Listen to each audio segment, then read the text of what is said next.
Hello students, welcome to hashtag education. आज की video में डिस्कस करने जा रहे हैं नॉन प्रीम्प्टिव शेड्यूलिंग कॉन्सेप्ट। इससे लास्ट वीडियो में हमने पढ़ा था प्रीम्प्टिव शेड्यूलिंग कॉन्सेप्ट। इस वीडियो में हम पढ़ेंगे कि नॉन प्रीम्प्टिव शेड्यूलिंग कॉन्सेप्ट क्या होता है। तो देखिए, जस्ट उसका उल्टा होता है।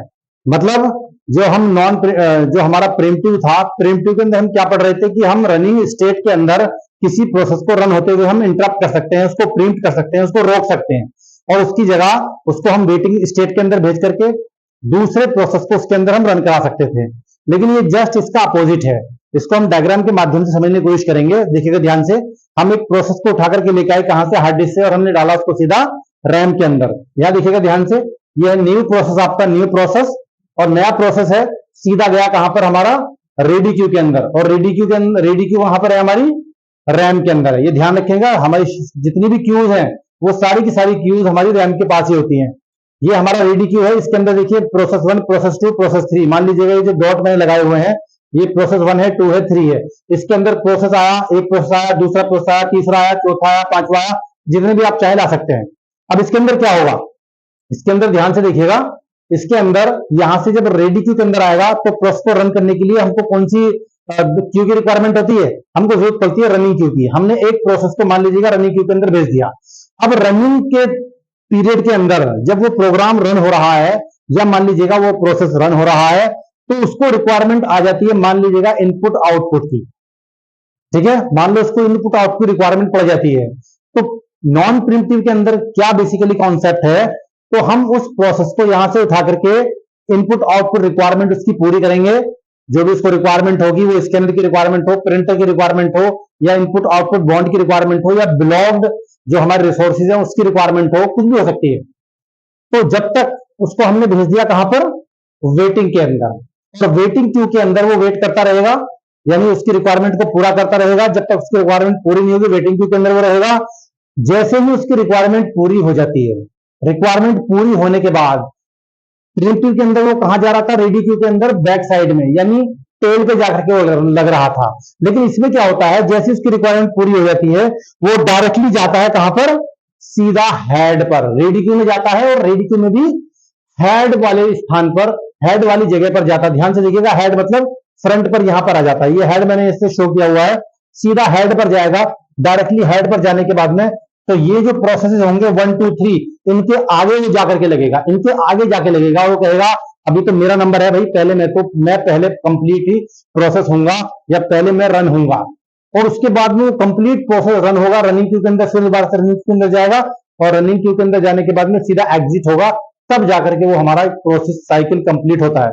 जब तक ये प्रोसेस 1, जब तक ये कंप्लीट नहीं होगा, पीछे वाले जो प्रोसेस हैं, बैक वाले जो प्रोसेस हैं, उनको रनिंग क्यू के अंदर नहीं जाने देगा।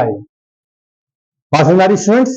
यानी एक प्रोसेस अगर हमने रन कर दिया, तो वो प्रोसेस जब तक कंप्लीट नहीं होगा, उससे पहले कितने भी प्रोसेस आपके वेटिंग क्यू, इसके रेडी क्यू के अंदर होंगे, वो रन नहीं हो सकते। ये है नॉन प्रिमिटिव शेड्यूलिंग कॉन्सेप्ट।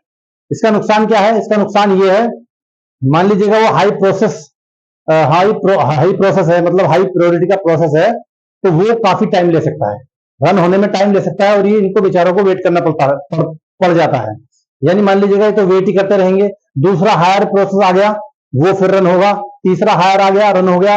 जो लोअर प्रायोरिटी के प्रोसेस होंगे, उनको रिस्पॉन्स टाइम में टाइम लगेगा, उनका वेटिंग टाइम बढ़ जाएगा, और हमारी स्पीड पे फर्क पड़ जाएगा, और हमको ये लगेगा कि हाँ, हमारा प्रोसेसर सही तरह से काम नहीं कर रहा है, यानी उसकी स्पीड स्लो हो गई है, और हमको भी काम करने में वो आनंद नहीं आएगा जो फास्ट ओपनिंग के अंदर, फास्ट रनिंग के अंदर आता है।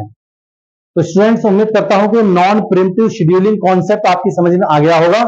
इसका एक एग्जांपल हम ले सकते हैं। आप सोच रहे होंगे सर ने एग्जांपल नहीं दिया। एग्जांपल मतलब आप ले सकते हैं इसको प्रिंटर में देखिए, आपको कमांड देते हैं, जब तक वो कमांड पूरी नहीं हो जाती है, आप उसको बीच में से इंटरप्ट नहीं कर सकते हैं। वो पहले पूरा एग्जीक्यूट होगा, उसके बाद आप दूसरी कमांड दे सकते हैं, तीसरी कमांड दे सकते हैं। पहले प्रोसेस को आप बीच में से कैंसिल नहीं कर सकते हैं। अगर आप कैंसिल करने की कोशिश करेंगे तो वो कैंसिल नहीं होगा, वो कैंसिल होगा ही नहीं। आप करके देख लीजिएगा, पूरा जब तक वो एग्जीक्यूट नहीं हो जाएगा, दूसरा प्रोसेस तब तक वो रन नहीं होगा। आप देखते होंगे, आपने कमांड दी किसी प्रिंटर के अंदर एक पेज को निकालने की, ठीक है, उसके बाद में आपने कंट्रोल P करके दूसरे पेज को निकालने की कमांड दे दी, तो क्या दूसरा पेज पहले पेज से पहले निकल सकता है? नहीं निकल सकता है। जो आपने पहले कमांड दी थी पेज नंबर 1 को निकालने की, वही पहले निकलेगा, उसके बाद दूसरा निकलेगा। आप ऐसा नहीं कर सकते कि पेज नंबर 1 को हम कैंसिल करके पेज नंबर 2 चला जाए। हम पेज नंबर 1 को कैंसिल नहीं कर सकते, उसको वेटिंग में नहीं भेज सकते हैं। अगर मान लो हमने उसको वेटिंग में भेज भी दिया तो घूम करके वो दोबारा से पेज नंबर 1 ही निकलेगा। ये है सबसे बेस्ट एग्जांपल प्रिंटर का नॉन प्रिम्प्टिव शेड्यूलिंग एल्गोरिथम का। बाकी जो एल्गोरिथम्स हैं वो कैसे इसके बैकग्राउंड में काम कर रही हैं, ऑपरेटिंग सिस्टम पर कैसे वो काम कर रही हैं, वो हम वन बाय वन करके सीखेंगे। किस एल्गोरिथम के जरिए से हम किस तरह से प्रोसेसेस को लेकर के आते हैं और कैसे दोनों प्रोसेस या 3 प्रोसेसेस या मैनी प्रोसेस के बीच में हम स्विचिंग कराते हैं, ये सब हम स्टूडेंट्स पढ़ेंगे एल्गोरिथम्स के अंदर।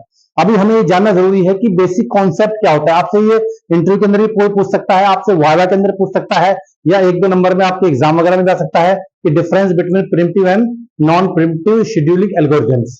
तो उम्मीद करता हूं कि ये बेसिक कॉन्सेप्ट आपकी समझ में आ गया होगा। अगर आपकी समझ में आ गया है तो प्लीज चैनल को सब्सक्राइब जरूर कर लीजिएगा और वीडियो को शेयर कीजिएगा, लाइक कीजिएगा और कमेंट कीजिएगा। Thank you very much.